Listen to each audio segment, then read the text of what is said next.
AI is the most revolutionary technology of our time, which allows intelligence to be available on an API. The problem, however, is that you are blocked by companies like Cloudflare or even Vercel, as a matter of fact, or hundreds of these companies that have their own systems like Reddit, Google, YouTube. A lot of these products have this concept of WAF, right, which are increasingly disallowing AI bots, right? So they don't want you to scrape the internet. They don't want you to use this AI intelligence to get the information off these news websites, for example. They don't want you to access this information, and it is a problem. Now, of course, it's impossible to distinguish a legit use case, something that you are building personally for yourself, versus somebody who's actually doing it at a malicious scale. So this video is from an educational perspective only, where I want to talk about how these companies are able to figure out these AI bots and AI things and how you can bypass them for your own personal use cases, like strictly for your own personal use cases. So it's a strong disclaimer. This is only for educational use cases. Don't use this for anything illegal or anything that impacts the websites. As a developer, you should know about these solutions and these problems that are there. All right, so let's get to this video. I have a lot of things to talk about. See, when you are interacting with any system on internet, on a network, let's start with the network, right? So you have, this computer 1, talking with computer 2. Let's do a networking 101 first of all. When these two computers are talking over a network, there are some information things that these computers share with each other, right? The first piece of information is the IP address. Now, assuming that this network is private right now, you will have a local IP, right? In some cases, if this computer, for example, if this is your router, for example, which you are using to connect to further to different computers, you're also sharing your MAC address with the router itself, right? And of course, all the data that you're sending, that is getting flowed between these computers. This is also part of the network itself. Now let's take the information a little bit up, right? So now let's talk about the protocol, which is HTTP over here, right? Because that is how the web works. When you are working with HTTP over computer, you are most likely working through an internet, right? In case of internet, the following information are shared. First is your IP address, obviously. So this HTTP or the server, let's say the server is owned by Cloudflare, right? So Cloudflare owns the server that you're talking with, or at least has like a MITM setup where it is intercepting the request first and then passes it on to the origin. So Cloudflare is getting your IP address. It's getting your user agent or HTTP headers, rather, I should say, and it is getting your TLS fingerprinting for HTTPS. A shocking thing that you would not realize is this is the only information that Cloudflare on the server side can use to block or accept your request, right? So do you see those verification pages that Cloudflare just puts in, like, verifying your connection? The sole reason that this page appears in the first place is because some of the information over here triggers to Cloudflare that you are a bot or you are somebody who's not authorized to access this page. In most cases, Cloudflare transparently just does not even show the screen. It will check it on the server itself using all the signals and data points it's collecting, and it's gonna either pass you directly to the website or it's gonna hold you off on the screen. And this is basically a blocker because once you're stuck in a verification cycle, you now have to spend a little bit more money on AI for solving CAPTCHA or whatever is your use case, right? The thing over here is that you can control this user agent if you're writing your script on your own. You can control this TLS fingerprinting as well. This is JAR4 signature in Chrome or any browser that you are using. It's only applicable on HTTPS. I'll get into this TLS fingerprinting as well. What you can't control is the IP address, because this IP address is something that comes with your machine, right? So if you are spinning up, let's say, a virtual machine on AWS or any of the cloud providers like Azure or DigitalOcean, you will see that they give you an IP address, which is something like this. And then any communication that you make to the internet from this point onwards uses this specific IP address, right? Now you can't change this IP address of the machine that you have, and if Cloudflare or any of the providers have blocked this or have figured out that this is an IP address which is bad, then you can't do anything about it. Furthermore, what happens is that all of these cloud providers like AWS, Azure, DigitalOcean, they announce their IP range, right? So what they will say to everyone, they will broadcast that, hey, we have this IP to this IP in our cloud range and we'll give it. So effectively, Cloudflare actually already knows that this IP address is a VPS, right? It's a virtual private server. It's something which is used inside a data center. So they'll be able to categorize it according to that, right? So again, why this is important? This is important in cases like Reddit, for example. If somebody's browsing a website like Reddit, and Reddit has this very strong tendency that the moment it detects like a data center, it just blocks the access completely. Like you can't access Reddit at all if it's a data center IP address. However, on the other hand, if you are using something like, a residential, in case of Reddit, for example, specifically, it's much less strict on that, right? A residential IP address is something which you get from an ISP, your internet service provider. Like if you have, your internet from a company, they will give you an ISP or they will give you an IP address, which is not at all something that AWS, Azure, or DigitalOcean gives you, because that infrastructure is completely different, right? Most companies, most ISPs that are there, they don't actually run their own cloud providers, the customer ISPs I'm talking about. And even if they do, the infrastructure is separated for a good reason, right? You don't want to mix your residential IP with your data center IP addresses. So if you're building any sort of scraping solution or anything that I'm about to show you, like, you're building an AI system which monitors web 24/7 for scraping any data on Amazon, Reddit, whatever, then you need a system which allows you to give both of these IP addresses, because data center IP addresses are cheaper to rotate and to use, but residential IP addresses are stronger because you can't block them. You can't tag them as IP addresses which are used only for scraping. That is where today's sponsor Data Impulse also comes into picture, which is a system that is doing exactly what I'm describing you. So this is a system that gives you multiple types of proxies: residential, data center, mobile proxies, and premium residential proxies as well. And this is exactly what you need in order to do any sort of scraping work or anything that requires you to keep your identity hidden while you're using AI systems or while you're using any sort of generic scraping as well. If you look into their top residential proxy locations, you will see that they have millions of proxies across the world, and you can see like a broader list over here. What this effectively means is if you route, let's say if your AI application is here, instead of your AI getting access directly over here to internet, to a site, let's say Reddit, which will effectively just see the IP address.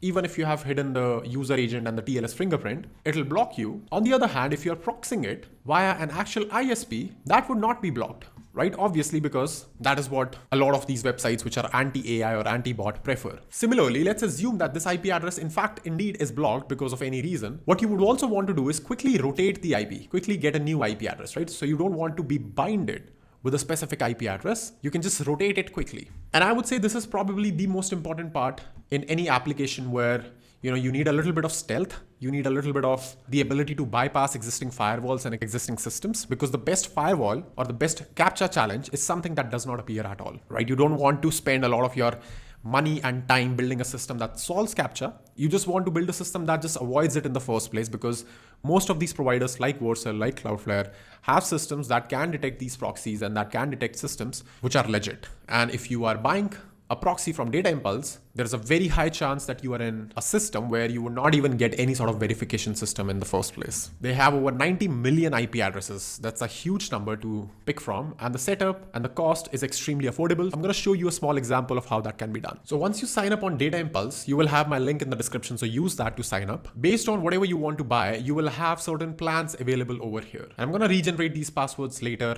by the time you're watching this video, but this is the set of login and password that you will receive, and you will receive like a proxy host and port information. Now I have residential proxy plan as well as a data center proxy plan.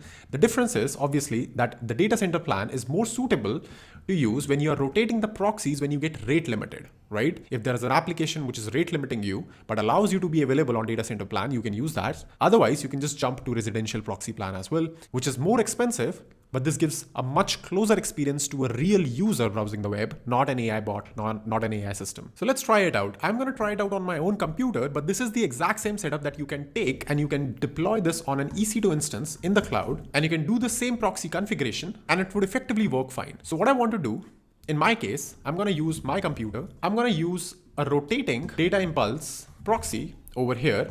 And I'm going to configure a Claude agent that is using my computer, my browser, routed via Data Impulse proxy, and I'm going to give it some monitoring task, right? Something that I want to do. Let's try out how we can do that. So I'm going to go ahead. I'm going to make some configuration here. I'm going to shift my countries to only use United States proxies, right? I'm going to keep the hostname to DNS because that is recommended. I'm going to keep this to rotating, and I'm going to shift this to SOCKS5. Now, when I shift this to SOCKS5, it's going to give me this string. Now, what I'm going to do is I'm going to apply this proxy, the SOCKS proxy, inside my Mac on a system-wide level, right? If you're deploying this on Linux over here, inside if it's not your My computer, if it is like an EC2 or a Linux computer, you can still deploy SOCKS5 or an HTTP proxy based on your application of choice. But I'm using my computer, macOS for now. And the reason I'm using SOCKS5 over here is because Chrome, which I'm about to show you then, after this, once I'm done, uses the SOCKS5 setup directly from macOS settings, right? So let me set this up. So this is my username, this is my password. I'm going to copy this in the server block. And for the port, I'm going to give it 824, right? Once I do this, once I press OK, my system would be configured. And as you can see, once I enable SOCKS proxy or HTTP proxy on my system, my browser is repeatedly using a different IP address at every refresh or at every request, right? So as I'm refreshing it, you will see sometimes it will remain same, sometimes it will change depending on, when it seems to rotate the IP address itself. So if you want an automatic rotating IP address,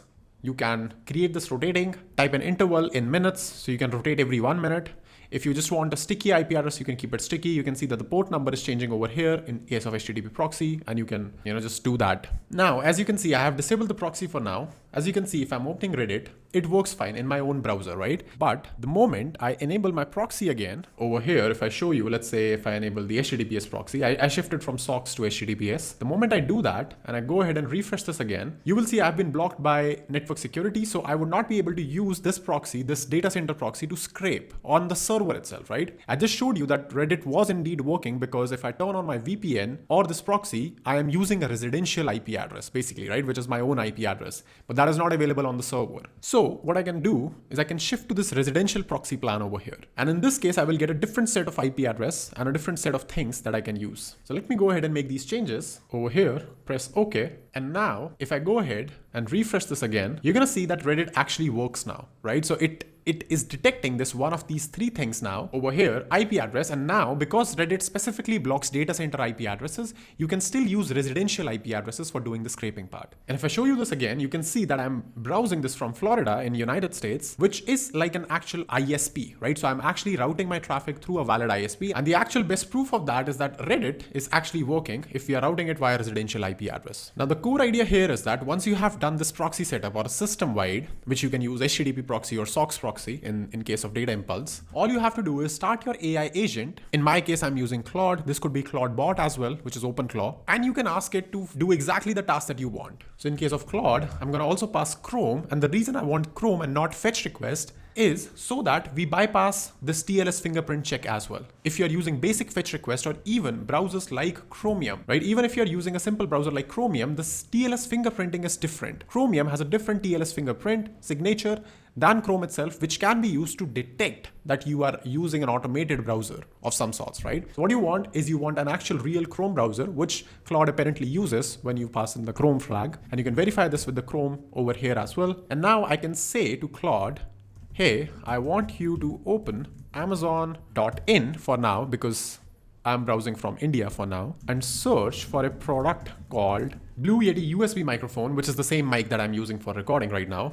And inform me the moment price is under 10K INR, let's say, right? Which is about 130, 140 USD. Sleep for 10 seconds if it's not, right? I'm just creating sort of like a bad AI agent for monitoring price. And this is, assume that this is running on some remote machine, which has the same AI setup, AI agent going on. All right, so over here, you can see that Claude has taken control of my browser now, and it's using the same browser profile that I have right now, right? So I'm also logged in basically. So now this automation technically can run and it'll search it. It'll do all of this. Imagine this automation running on an EC2 instance. Now it's possible that you don't have to sign in order to, monitor these prices so that your account does not get banned or whatever. But the core idea here is that you can use the system where Claude is using my browser is searching for the product, it's getting the price, and all of this is getting proxied via a residential IP address here, which can rotate once per minute or whatever frequency you want, right? So this effectively allows, this setup that I'm explaining you, allows your agent to browse autonomously without any restriction, at least not the ones that you would face as a human developer. Right? And of course, once your AI agent is smart enough and the agent itself has created like a script or something, you don't have to keep executing agent itself, right? So for example, if I ask it like, can you create a script instead of doing this? Because I'm just basically burning tokens at this point, right? It's just keeping on refreshing, waiting, all of that. So it's not really the best way for building an agent system, but you get the idea, right? The core idea is to hide your IP, which Data Impulse can really help with. So do check them out in the description. Then the user agent and HTTP headers, which will be taken care of if you're using like a full browser, and the TLS fingerprinting, which will be taken care of if you're using the right browser, not any browser, right? So again, you have to go ahead and use Chrome, not Chromium. So actually download Chrome on Linux and then use that. But again, all of this is only for educational purposes, so I hope you learn something new and you will use it only for your educational use cases. Because that's all for this one, and if you liked it, make sure you leave a like and subscribe to the channel, and I will see you in the next video very soon. If you're still watching, make sure you leave a comment, "I watched till the end" below to tell me that you were still here, and let me know what do you think about the video.